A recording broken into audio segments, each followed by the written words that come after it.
Salut à tous, c'est Riles en Espagne, je suis avec Miguel, expatrié, et je vais laisser se présenter. Salut à tous, moi c'est Miguel.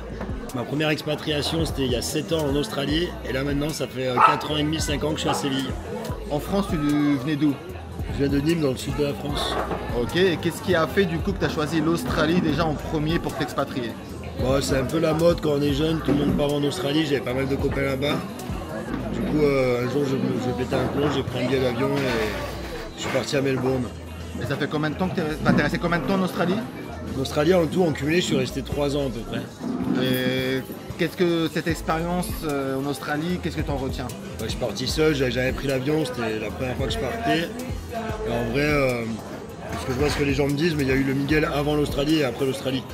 J'ai vraiment gagné en maturité quoi.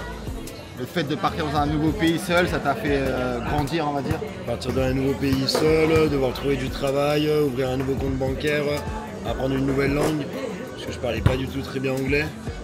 Donc en vrai ça a été genre le départ d'une grande aventure qui m'a finalement mené à Séville. En plus en Australie, c'est à quoi? C'est à combien d'heures d'avion de la France? On a 24 heures d'avion à peu près. Et partir aussi loin de sa famille, ça t'a pas fait quelque chose? En fait je me suis dit qu'il y a plein de monde, tu peux partir à Londres par exemple, et si ça se passe mal, tu prends un billet au retour. L'Australie c'était un peu un aller sans retour, c'est-à-dire que c'est tellement loin que t'as pas le choix de t'en sortir et de trouver du travail et de faire comme tu peux quoi. Ouais, t'es loin de tout le monde donc t'as pas le choix de t'en sortir quoi. Exactement, et puis c'est 1500 € le billet si tu veux rentrer, donc ça fait un peu cher le pétage de plomb.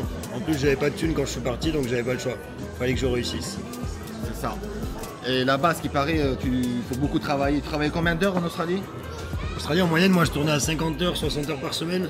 Ah ouais, quand même. Hein. Après, j'avais un statut auto-entrepreneur, il y en a certains qui doivent connaître, c'est le ABN. Et du coup, en fait, t'es payé entre 25 et 30 $ de l'heure. Ok. Enfin, en gros, j'étais dans une boîte où j'avais l'occasion, c'est moi qui choisissais le nombre d'heures que je faisais. Donc moi, je m'en foutais, j'allais de 7 h du matin à 17 h, je faisais 10 heures par jour, le samedi aussi. Et après, je prenais tout en virement, quoi.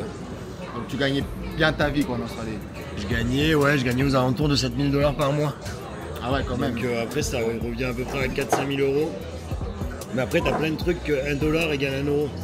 Je sais pas, mais tu vois, les courses de base, ton paquet de pâtes, en Europe, tu l'achètes 1 €. Ouais.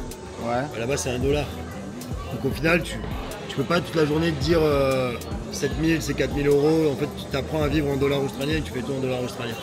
C'est un peu comme en Espagne, les prix sont plus bas, mais tu t'adaptes ici à... En Australie, c'est un peu particulier, il y a des choses qui sont plus chères, Ouais. style aller au restaurant, tout ça. Après, tu vas aller boire un verre dans un bar, c'est pas plus cher qu'en France au final. Ok. Les loyers, en fait, c'est cher quand tu fais du court terme. Si tu arrives à bien trouver, bon, tu es toujours en coloc, il n'y a personne en Australie qui habite seul. Et par contre, tout se fait par semaine. C'est-à-dire que tu gagnes, ton salaire c'est par semaine, ton loyer c'est par semaine, donc c'est vraiment différent de l'Europe.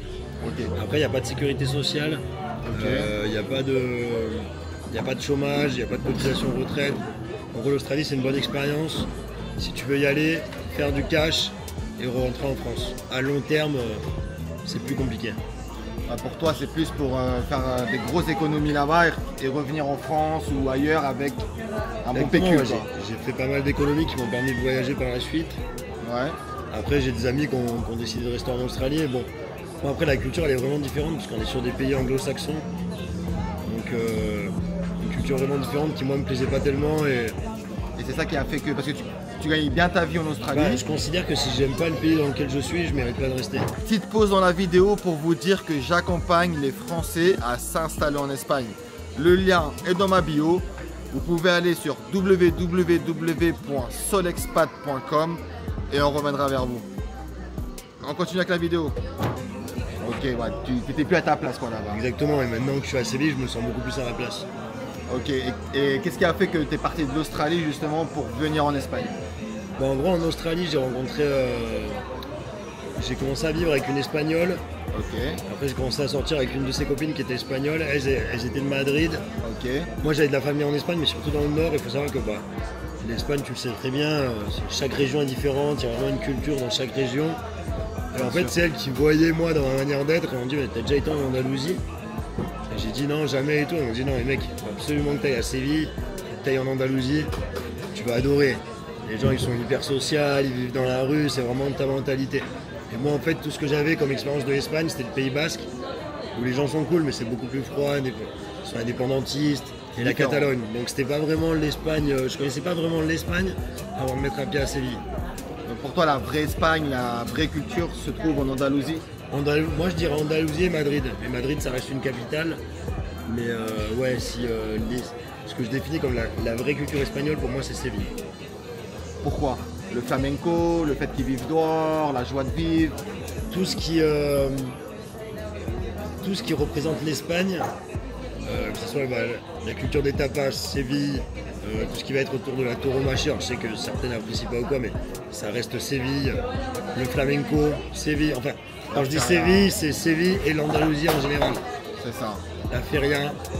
Et après, c'est vrai que moi, j'adorais Séville parce qu'il y a une certaine connexion avec Nîmes. Parce qu'il faut savoir que Nîmes, c'est une ville qui est très connectée avec l'Espagne, culturellement parlant. Il y a les ferias aussi. Il y a les ferias, il y a les tapas. tauromachie, il y a un festival de flamenco depuis 35 ans là-bas. Donc les deux villes sont ultra connectées. D'ailleurs, moi, régulièrement, quand il y a les ferias de Séville, il y a toujours des collègues de Nîmes ou quoi qui viennent ici. C'est vraiment une ville particulièrement à cœur pour les gens de Nîmes. Ouais, c'est un peu des villes cousines entre guillemets. Exactement. Et qu'est-ce qui a fait déjà de base, qu'est-ce qui a fait que tu as quitté la France pour aller en Australie?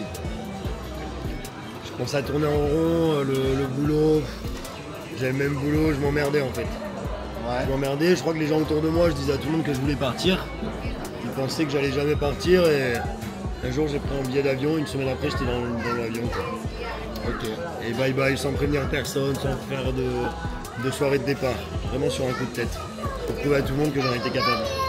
Alors on dit souvent que ces choix-là, il faut les faire sur un coup de tête un petit peu. Exactement, moi je regrette pas quoi. En Et- fait, mon père qui me disait ouais, pourquoi tu pars, je sais pas, trouver un boulot, fonder une famille. Et au final, quand je suis revenu le voir, un an après, je suis rentré à Nîmes, j'aurais fait la surprise. Mon père m'a dit je suis fier de toi et du bonhomme que tu es devenu. Donc Ouais, voilà, si vous avez une idée en tête, que ce soit l'Espagne, l'Australie, la Nouvelle-Zélande, n'importe où, écoutez pas les gens autour de vous qui vous disent ne fais pas ça, parce que c'est des gens en fait qui n'ont jamais osé franchir le pas. Exactement. Et vu qu'ils l'ont jamais fait, ils veulent pas voir quelqu'un autour d'eux le faire. C'est ça. Il faut avoir du courage pour le faire et certains ne l'ont pas. Justement, qu'est-ce que tu pourrais recommander aux gens qui veulent s'expatrier comme toi mais qui hésitent encore pour l'Espagne? Qu'est-ce que tu conseillerais aux gens? Par où commencer? Voilà, pour l'Espagne, Pour l'Espagne. alors déjà un petit voyage en Espagne, parce que moi à Séville, du coup j'avais fait un voyage de 15 jours en Andalousie Ouais. et je suis tombé amoureux. Ok. C'est important de tomber amoureux de la culture du pays où on va vivre. Parce que si vraiment ça ne te correspond pas, je veux dire moi au sein de ma société je travaille avec beaucoup de Français, Ouais. j'en vois, des fois je les vois, ça les emmerde qu'on bouffe à 2 heures, ils n'aiment pas la culture. Si t'aimes pas la culture, Bien sûr. ça va être compliqué de t'adapter, et surtout en Espagne. Il faut s'adapter, il faut vraiment vivre comme les Espagnols. Quand tu vas dans un pays, il faut Voilà. s'intégrer à la culture en fait. Après, tu sais, pour moi, le meilleur moyen, c'est de venir une semaine à Séville. Alors, je connais beaucoup de gens qui vont en Espagne. Il y en a qui aiment plus ou moins. Tu sais, Barcelone, c'est souvent une ville. Il y en a qui disent, j'ai passé un week-end à Barcelone, c'était top. Il y en a d'autres qui vont te dire, c'était pas top, j'ai pas trop aimé. C'est ça, chacun ses goûts après. En vrai, par rapport à. Bon, je parle de Séville parce que j'habite à Séville, mais en gros, j'ai jamais vu quelqu'un qui a été à Séville et qui m'a dit c'était de la merde en fait. Non, non, à Séville, c'est. Tu vis bien à Séville. C'est différent que Barcelone, que la Catalogne, que les C'est Catalans. Tu vois, c'est plus authentique. Je veux dire, là, on est en terrasse. Bon, moi, j'habite dans un village à 5 minutes de Séville en métro. Il n'y a que des locaux. Il y a que des locaux, des enfants. Il y a un grand parc pour les animaux. C'est ça. On voit derrière, genre les installations pour les gosses ici, c'est vraiment complet, quoi. Ils investissent plusieurs millions d'euros. Il y a encore ce truc populaire, les gens, je trouve qu'en France, Tu fais quoi dans la vie comme travail justement ici? moi là je suis, alors, je travaille pour une société française, bon, une société internationale du coup, qui s'appelle Ok. Selectra, Ok. qui est implantée à Séville. Ouais. À la base j'étais commercial, donc je recevais des appels en français, donc je suis vraiment sur le marché francophone. Donc tous les jours je travaille qu'en français. L'espagnol n'a d'utilité que pour moi que quand je suis dehors, mais c'est l'entreprise, je travaille qu'en français. Maintenant je gère des partenariats immobiliers dans le sud de la France, donc je suis toujours connecté avec Nîmes. Ok. C'est vrai que ça c'est vraiment une chance parce que du coup je passe à peu près 8 mois de ma vie à Séville et 4 mois de ma vie à Nîmes, grâce à mon travail. Donc ça c'est plutôt Donc, pas mal. Tu travailles en 100% français et en plus de ça, Exactement. Tu as eu une évolution dans ton travail. Exactement. Donc je peux rentrer quand je veux, donc ma mère a été bien contente quand j'ai pris ce poste. Et justement, est-ce que tu penses que le fait de ne pas parler la langue du pays, c'est une barrière? Non, tu vois, bah, ça aurait pu être. Déjà, ça l'était pas en Australie. Alors qu'en Australie, je savais que tu étais obligé de bosser avec des Anglais. Ouais. Ici à Séville, tu peux venir trouver un travail en francophone. Donc déjà, ça va pas te bloquer dans le travail de ne pas parler la langue. C'est ça.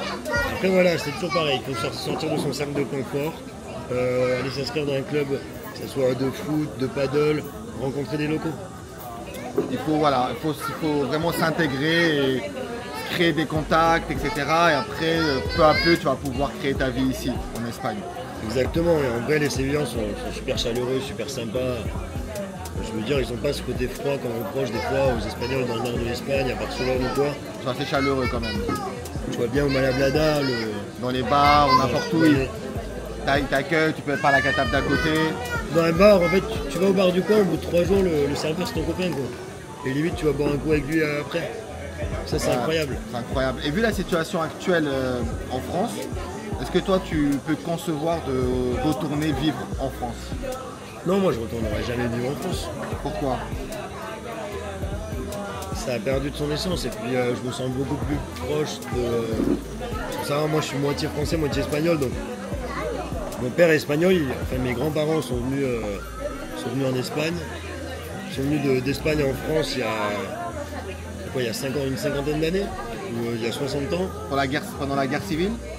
Non, rien à voir. Non, rien à voir, non, Okay. rien à voir. Mon grand-père était prof de français, agrégé prof de français. Ok. Et du coup, il est parti en France. Après, il l'a envoyé en Bretagne, puisque là-bas, il manquait des profs d'espagnol. Ok. Il y avait beaucoup de profs d'espagnol dans le sud de la France qui venaient par rapport à la guerre. Ouais. Mais lui, non, rien à voir. Sa famille n'était pas mêlée à ça. Il était dans une famille qui était ni républicaine, ni franquiste. Juste, il voulait l'exploration. Il voulait retourner, il voulait aller en France. Ah ouais, c'est de leur propre choix quoi. Et après, par exemple, moi j'ai mon oncle et ma tante qui sont revenus vivre en Espagne, qui ont eu des enfants en Espagne, et leurs enfants sont retournés vivre en France. Ils habitent maintenant en France, à Bruxelles, Ok. et à Londres. Et vice versa avec mon père, par exemple, lui qui est resté en France, c'est moi qui ai décidé de retourner vivre en Espagne. Donc c'est vrai que dans ma famille, on est vraiment en mode tout le monde bouge quoi. Et tu penses que tes parents qui sont d'origine espagnole aussi un jour viendront en Espagne? Bah, moi, mes parents, quand ils sont arrivés à Séville, ils sont tombés amoureux de Séville, donc là, Ils y pensent? apparemment, si vous m'écoutez, vous savez très bien que vous allez finir la retraite à Séville avec le fiston. De toute façon, il n'y a pas meilleur endroit pour prendre la retraite, je pense. Parce Exactement. qu'en plus, avec une retraite française, tu as du mal à t'en sortir en France, mais avec une retraite française en Espagne, tu peux t'en sortir. Ah ouais, là, avec une retraite. Je veux dire, il faut pas voir. Ici, pour bien vivre, je pense qu'avec 1 500 € par personne, ça suffit. Ouais, tu peux commencer à bien vivre avec Pour bien vivre, hein, ça veut dire que tu manges à ta faim, que des tu restos. te prives pas, et tu peux aller manger au resto 1 ou 2 fois par semaine. Regarde, là, je viens de me prendre un coca avec un petit sandwich. Ça m'a coûté 4 €. Ah, le dîner, il est fait, quoi. C'est ça, c'est ça. Et cette culture, là, on entend, je sais pas si vous entendez à travers la caméra, mais il y a pas mal de bruit autour de nous. Tu sais, ce truc qu'en Espagne, il y a tout le temps du bruit, que les Espagnols sont bruyants, que ça crie, ça... Toi, tu le vis comment? Parce que ça dérange certaines personnes, justement, ce côté bruyant de l'Espagne. Ah, moi, j'adore. Ah, bah, si vous voulez pas un côté bruyant, allez vivre... On a venir vivre en Espagne, quoi. C'est ça, ici, c'est parce que les gens ici ils vivent en fait, ils sont pas trop sur la retenue, ils ont envie de rigoler fort, ils rigolent fort, enfin...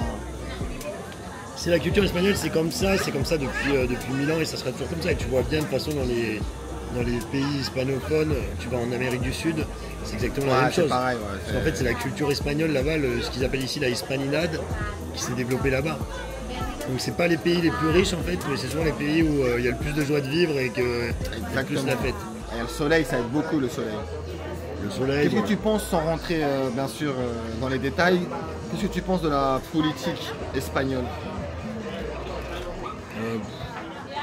Elle est pareille qu'en France, c'est le même bordel, c'est différent. Je pense que c'est un peu comme en France, je pense qu'il y a encore plus de corruption en Espagne qu'en France. Ok.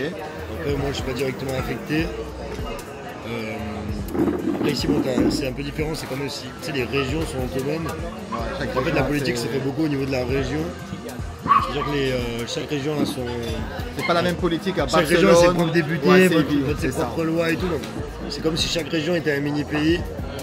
Après, la situation en Espagne, bon, c'est une catastrophe au niveau politique hein, pour moi. Mais bon, ça m'affecte pas vraiment. Si, moi, au jour le jour, ça m'affecte pas. Ça affecte certainement plus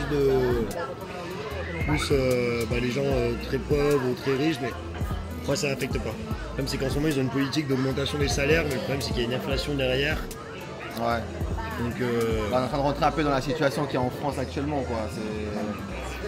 Les gens gagnent peu et les prix commencent à augmenter. les prix ont bien augmenté en Espagne. Alors moi, je me rends pas compte parce que bon, j'ai quand même un bon salaire, etc. Mais après, ça reste quand même beaucoup plus abordable qu'en France. Ouais, C'est-à-dire que quand même. regarde, moi l'autre jour, là, je vais chez le primeur, j'achète des produits bio. Ouais, Pour une semaine, j'en ai eu pour 15 € de légumes. ok. J'avais tomates, courgettes, des poireaux, de tout. Genre 8 fruits et légumes différents. Et après, je vais m'acheter de la viande. Pareil, 3 kilos de viande, ça m'a coûté 15 €. Ouais. J'ai mangé pendant une semaine. C'est ça. Et même les cafés, les Coca-Cola, enfin, tout est peu Exemple, cher en vrai. Un coca en terrasse, 1,60 €. C'est ça, c'est ça. En France, maintenant, là, quand je suis rentré à Nîmes la dernière fois, un coca en terrasse, c'est 4 €. Ça a augmenté, mais ça reste quand même pas très cher quand En fait, même. le truc, c'est ça que- reste convenable quand même. Ici, t'as beaucoup plus accès à une vie où tu peux aller boire des petites bières avec des copains. Tu sais, à Alameda, là dans le centre de Séville, t'as un endroit, t'as le petit botellín de Muscampo spécial, je crois qu'il est à 1 €. C'est-à-dire, même si tu gagnes pas beaucoup d'argent, t'es étudiant et tout, là t'es 3-4 € pour aller boire une petite bière. C'est ça. C'est ce qui fait que. En France, tu prends un demi, maintenant c'est 4 €, voire 5. Non, c'est ça. C'est ce qui Et, fait je qu'en te dis, en Espagne. province, à Paris, à Paris, tu sais que c'est encore pire. En Espagne, les terrasses sont tout le temps remplies en vrai. C'est parce que les gens peuvent se Exactement, démerder c'est-à-dire pour, qu'en Espagne, même ceux qui gagnent pas très bien leur vie, qui ont le salaire minimum, ils ont accès à quelque chose qu'aura pas accès à un Français en fait en gagnant, C'est ça. en gagnant le SMIC Et, en France. et au final, c'est ce qui fait que les gens ont un peu plus, on va dire, une joie de vivre quand même, tu vois, parce qu'ils peuvent vivre plus au final. quand Exactement, même. de toute façon les gens ici ils sont heureux, ils ont pas. Tu vois bien, hein. Mais de toute façon, même l'Andalousie qui est considérée au final comme la région la plus pauvre d'Espagne, tu sais, les gens ils ont la joie de vivre, ils sont tout le temps contents. C'est ça. Et décris-moi l'Espagne en 3 mots. En 3 mots, l'Espagne. Putain, ça c'est compliqué. Moi je dirais Ce qui te vient en premier, comme ça, 3 mots sur l'Espagne. familial, Ouais, parce que c'est très familial. c'est très familial. Et j'expliquerai après, mais hospitalité, c'est Ok. comment moi je le sens en Andalousie, peut-être pas dans d'autres régions d'Espagne. Et moi je dirais joie de vivre, parce que tous les matins je me lève et je suis heureux. C'est le plus important. Que ça aille bien au boulot, que ça aille mal, qu'il y ait de important. l'argent sur le compte ou pas, je suis heureux. Et ça c'est important, parce qu'au final, c'est quelque chose qui s'achète pas. Exactement. Déjà, la plupart des gens qui viennent s'installer en Espagne, c'est un choix de vie, c'est pas un choix financier, quoi. Et du coup, ouais, tu me disais que c'était familial l'Espagne. Tu peux expliquer justement? Alors, c'est très familial, surtout l'Andalousie. C'est-à-dire, moi, tous mes potes qui ont des appartements, tu ouvres le frigo. Tu sais que tous les dimanches, je passe chez maman, elle lui a préparé les croquetas, le puchero, et tout. C'est très familial, donc ça veut dire que déjà, c'est très familial, ça veut dire déjà, il y a beaucoup de générations de Tanguy. Donc ça veut dire que moi, tous mes potes, en vrai, avant 30 ans, tu quittes pas le domicile familial. En général, tu quittes le domicile familial quand tu as trouvé une copine et que tu as un boulot. La plupart du temps, c'est comme ça. Ouais, la plupart du temps, c'est comme ça. C'est vrai. Et ils sont heureux. Et même quand ils quittent le domicile familial, moi je vois ma pote Rossio, là, 38 ans, il y a encore ses parents qui l'appellent tous les jours, t'es bien rentré à la maison, t'as bien mangé. Ouais, c'est C'est ça. très familial, très... Et les enfants sont très sacrés. Les enfants, ils les mettent ici, quoi. L'enfant il est au-dessus de tout. Après il y a une forte culture catholique aussi. Ouais. C'est vrai que bon, et ça peut expliquer aussi ce côté familial. Il y a moins de divorces, je pense, qu'en France.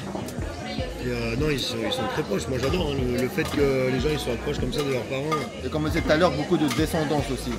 C'est-à-dire que souvent ici, les gens, ce qu'ils ont, la jeunesse, ce qu'ils ont, c'est par rapport à ce que leur famille ont construit auparavant. dans le sens où, comme on disait tout à l'heure, souvent les familles riches, entre guillemets, vont continuer à être riches et... Oui, en fait, ici, si tu veux, même ceux qui gagnent pas beaucoup d'argent, ils s'en fichent parce qu'il y a beaucoup de parents qui ont des biens immobiliers déjà achetés depuis 30-40 ans. En fait, quand tu as eu la mort de Franco, qui a eu le développement économique, l'ouverture un peu de l'Espagne à l'Europe, etc., ça s'est bien développé. Et t'as toujours le grand-parent qui a une maison à la plage et toute la famille squatte cette maison. Ah bah tu vois, hier j'étais à la plage là, une petite plage à côté de Séville qui s'appelle Chipiona. Et ce que j'adore, c'est leur façon d'aller à la plage. Il n'y a personne sur une serviette en train de bronzer.